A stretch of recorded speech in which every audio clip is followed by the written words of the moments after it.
Hi, நம்ம வந்து டிஃப்ரெண்ட்டான ஒரு சாதம் செய்ய போகிறோம். அதுக்கு தேவையான பொருட்கள் தான் இப்போ நான் காமிக்கிறது.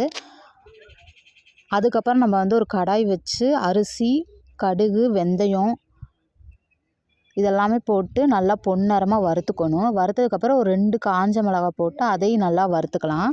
வறுத்ததுக்கப்புறம் அது ஒரு பவுட்ரு பண்ணி நம்ம எடுத்துக்கலாம். அதுக்கப்புறம் எண்ணெய், கடலப்பருப்பு, வரமிளகா இதெல்லாமே போட்டு நல்லா வணங்கினதுக்கப்புறம் நம்ம வந்து நடக்கடலை பருப்பு, கருவேப்பில்லை இதெல்லாமே போட்டு நல்லா வணக்கலாம். வணங்கினதுக்கப்புறம் நம்ம வந்து அந்த அரைச்சி வச்சுருக்க பவுடர் இருக்கு இல்லையா, அந்த பவுட்ரு வந்து ஒரு 2 ஸ்பூனு இல்லைனா 2 1/2 ஸ்பூன் அளவுக்கு சேர்த்திக்கலாம்.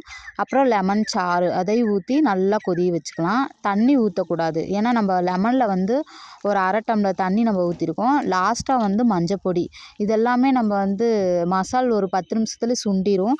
அதுக்கப்புறம் நம்ம வந்து பெருங்காய பொடி போட்டு நம்ம சாதத்தில் கலரி வச்சோம்னா உண்மையிலே லெமன் சாப்பாடு இது ஒரு டிஃப்ரெண்ட்டாக இருக்கும். மறக்காமல் ரோஸ்லின் ஐடியை சப்ஸ்கிரைபர் பண்ணிக்கோங்க.